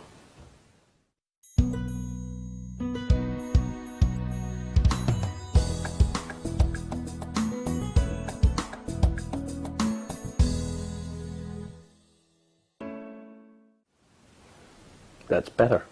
Lester, the Magic Bunny. This routine I love performing. I perform this in all my large stage shows. Even if I'm performing in a large show for show number 1, I'll actually, and it's an hour show, I'll add this to my primary magic act.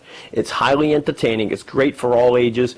And like I said, I don't know how many times I've had adults coming up and saying, wow, the rabbit it's just so funny. It has its own personality. If you ever seen Stan Allen perform his stand-up Rabbit in the Hat puppet, it's like 10 minutes long. It's hilarious. So it's not magical, but a lot of guys are ventriloquists. They do venting in their shows. I don't vent, so this is a nice interlude. It's a nice different piece and away from the regular magic that the children have been seeing, and it's funny. It's entertaining. This one here is made by Abbott's. It's called Out of My Hat. I've had a couple over the years. They do get dirty and worn out, but what I did, I asked Abbott's on this last one here. This the rabbit in the hat is actually Velcroed to the back of this rabbit, and there's Velcro on the back of the rabbit. This way I can, I paid a little extra to have them do that for me. That way I can remove this whole rabbit, throw him in the wash, and keep him nice and clean. And he's almost getting ready for another bath now. The paws, everything starts getting dirty, but I have a couple of these. I think I bought 3 over my career, and the hat's a good quality hat. There's some great Rabbit in the Hat props out there. Stop it. There's some great Rabbit in the Hat props out there, but I just, this is the one that's always worked for me. I think it's the cutest rabbit, and that's Out of My Hat by Abbott's. The routines that I use with him, all the funny things that happen, are not all original to me. They came from different pieces of other performers that I've seen with Sammy Smith. There's influences from Sammy Smith in here. Many books and videos that I've seen over the years, I've taken bits and pieces and add them to, add pieces that I like to this routine. The part where he takes the cards and he's throwing them out of the hat, that's a routine I got from a book called The Bunny Book for Magicians. I can't quote the performer's name. I think it had a name with it that was somebody's routine. So I've taken these bits and pieces along with my own personality and added them to make what I call, this is, if you look back, I think it's like an 8-minute routine. The carrot I made, just some orange material. I'm not good at sewing. I just took, I just did this all by hand. Just sewed some orange material together, took some pillow stuffing. I bought the extra stuffing for it. A little green felt for the leaves, and I just took a Sharpie marker or a black paint marker to make the lines on the carrot. This didn't take me long to make it all, and a couple of dollars, but I love when he takes the carrot and goes out of control and hits me in the head. The kids love it. It's hilarious, so you can use that if you wish. I wanted my rabbit to end with some strong magic, so over the years, I found just the easiest and most simple way to do would be the double color changing handkerchiefs. And if you're new to magic, you don't know what these are, this is simply 2 handkerchiefs tied together, a little ring at the top, and if you pull this handkerchief, it turns the handkerchiefs inside out and making them a change color. It's kind of a nice visual effect. So this worked very, very good for this Rabbit in the Hat puppet trick because I'm short-handed when I'm performing this.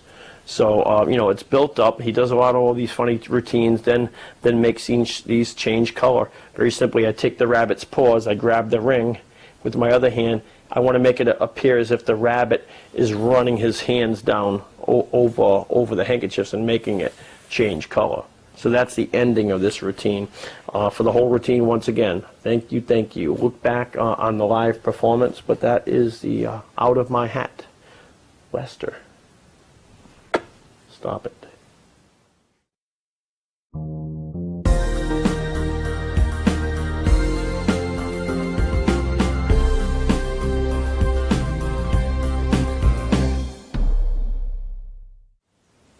Pop, pop, poof. This is an effect invented by David Gerard from Louisville, Kentucky.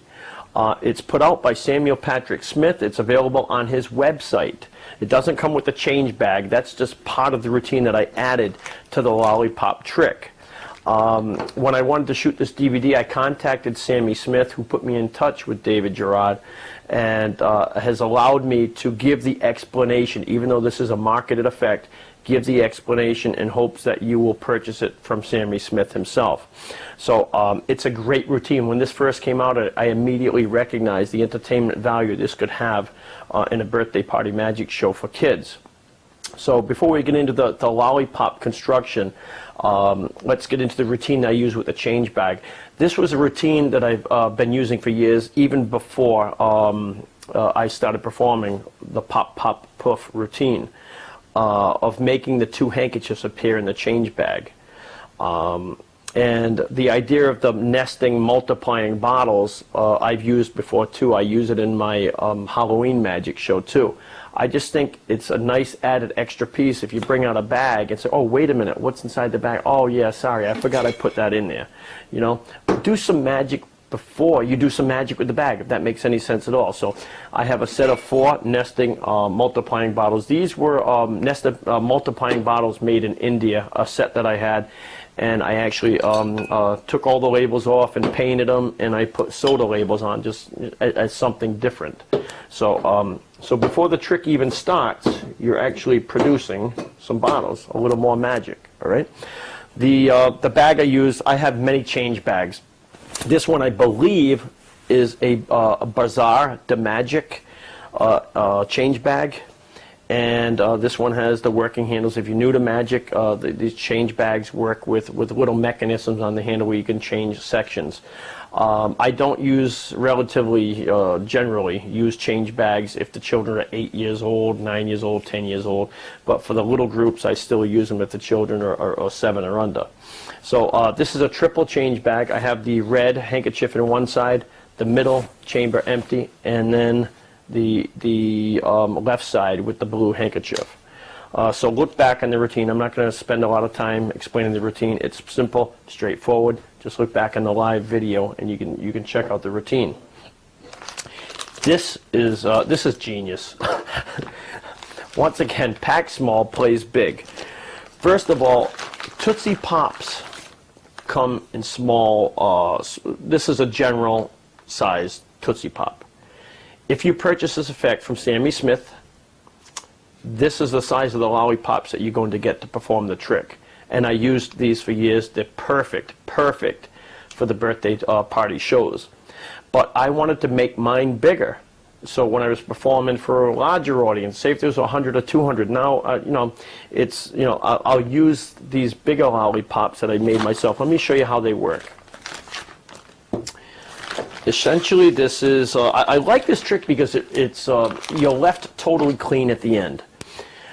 These are wooden balls, okay? There's a wooden ball. You can get these in craft stores. I think these are maybe 1.5 inch balls, 1 3/4, I don't know, but they're a lot bigger than a normal sized lollipop. So this is a wooden stick you get from your hardware store, and I spray painted it. Drill a hole into the wooden ball. I stick just big enough to fit the stick, and I glue it inside, so that's not going to move. Then you cover that wooden ball with a Tootsie Pop wrapper. Because these wooden balls are larger than a normal Tootsie Pop, I had to actually glue 2 Tootsie Pop wrappers together and then wrap it around and trim off the bottom. This is also a wooden ball, okay? A wooden ball with a hole drilled in it, but a hole is drilled a little bit bigger than this stick. You want to be able to remove this. This should be removed on and off nice and easily. Once again, glued with 2 wrappers. So inside this bag, I have these 2 gimmicked lollipops. What I do is when I reset this, this goes up into the bag and it will stay right there. The blue one will go to the right of it. Now what happens is, to make this easier for the show, and so these don't come off during travel, and you reach in, you'll be like, oh, where's the wooden ball? What I do is I will put the red one down in first. So this is on the bottom of the bag. The blue one goes second. They're side by side. And I just throw the other lollipop in. And I have one of these clips from an office supply store. They use these paper clip things, and I grab the whole unit right there. These will now stay in place. So in travel, they're not going to move around. One ball is not going to fall off. So when it comes time to perform this trick, I very simply take this off, put it in my case, lay this on the table. Now you've already done the routine where the child on the left of you or right has the blue and red handkerchief. These are now made their appearance. They're around the children's necks. Let's speak about that for a moment. That part of the routine I actually got from Trevor Lewis. Trevor Lewis had a tape called Trevor Lewis on Kids. I believe he's got it on DVD now, where he actually places these around a child's neck when he's doing a cards across and pulls the kids around. And I've been doing that trick ever since. Once again, I'm a hands-on performer. Be very careful when you're doing this with children. You don't want to hurt anyone. It may look like I'm yanking the kid. I'm not. I'm actually pulling him. Once I feel him starting to come, I just pull him along with me.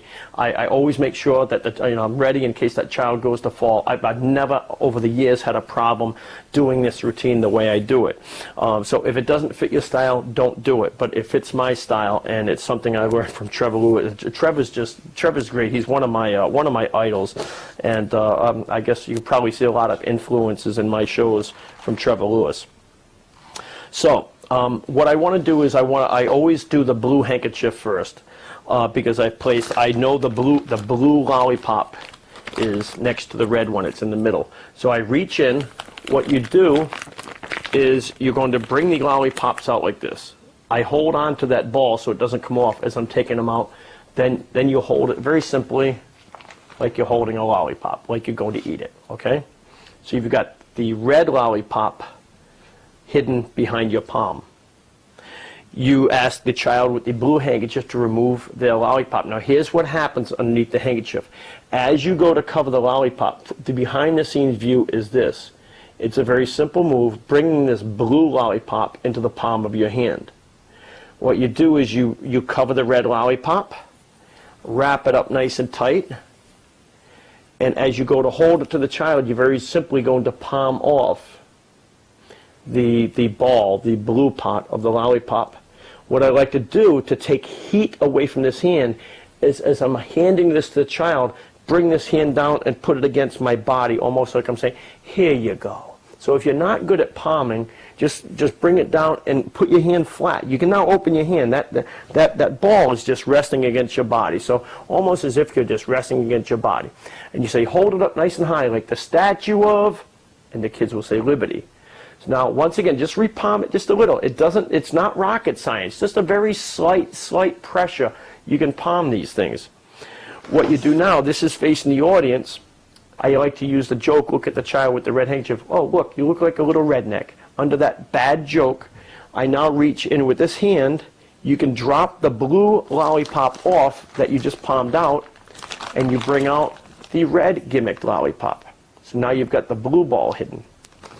So the child with the red handkerchief, once again, from a behind-the-scenes view.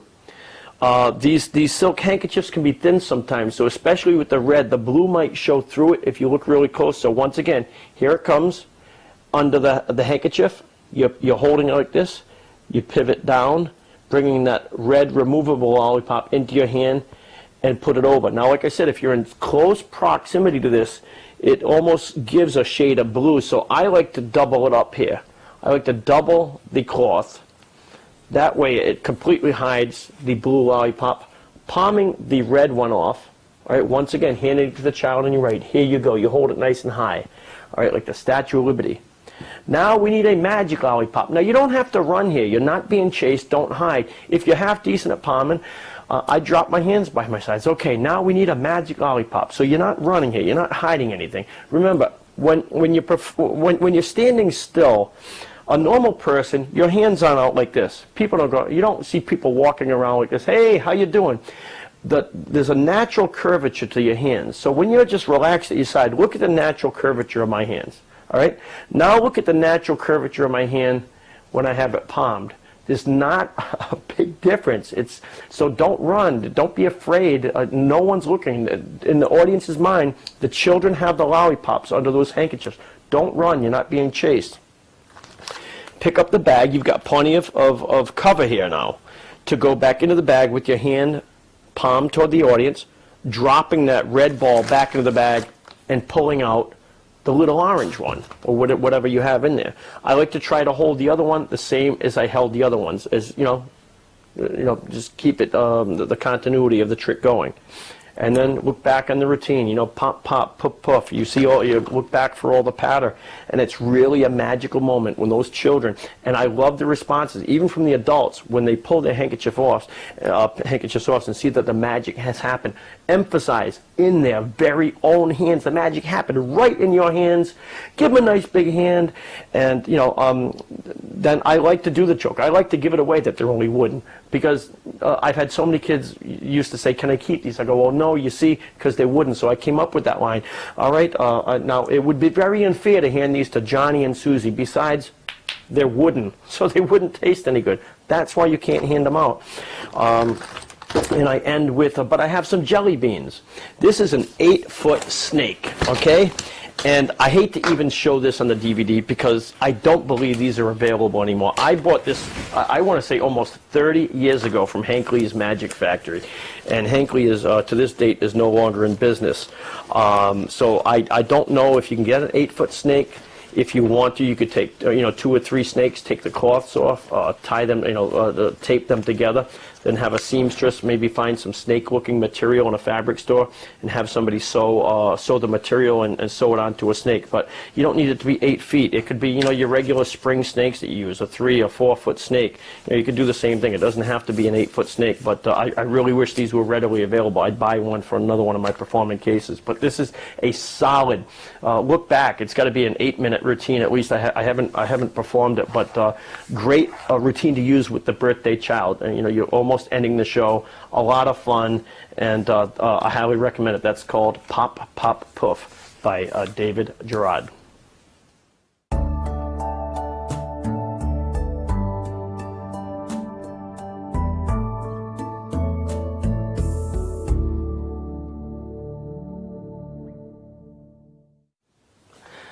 This is called the No-Tear Newspaper by Tony Stevens. This is a marketed effect. It would be very unfair for me to go into the workings of this, and besides, I would have to spend 20 to 25 minutes showing you how to make this. It's relatively cheap. I think they run $20 to $25. Once you make the basic effect, you can use the paper over and over and over again for many months. I think this one's getting ready and seen some better days. But I think I've been using this one for at least 6 months. So there's many different torn and restored newspaper effects on the market that you can buy. But I just liked this one because it instantly resets. Fold it back up, put it in your case, it's ready to go again. You don't have to prepare a newspaper every time. And I just found a great way to end the show. As far as I know, the way to end with the writing, with all the writing in the paper on the end, Tommy James, world's best magician. As far as I know, it's an idea that I came up with to end the show. I don't remember seeing this anywhere else. So if somebody else uses the same idea, it's coincidence, or maybe they got it from me. I don't know. But anyway, what this does is bang, Tommy James, world's greatest magician. And you'll always hear somebody in the audience go, "You wrote that," and my response is, "No, my mother did." And it's just you're left in an applause queue. There it is. It's like so. That's the way I end my second birthday party show, as well as if I was performing in a family show. I would also end with a No-Tear newspaper. So there it is. That's Birthday Party Mania #2. I sincerely hope you've found some material that you can utilize in your shows, and I would love to hear any ideas or concerns that you may have with my shows. So by all means, drop me an email. I'd love to hear from you, and I hope you enjoyed the DVD. Thanks for purchasing.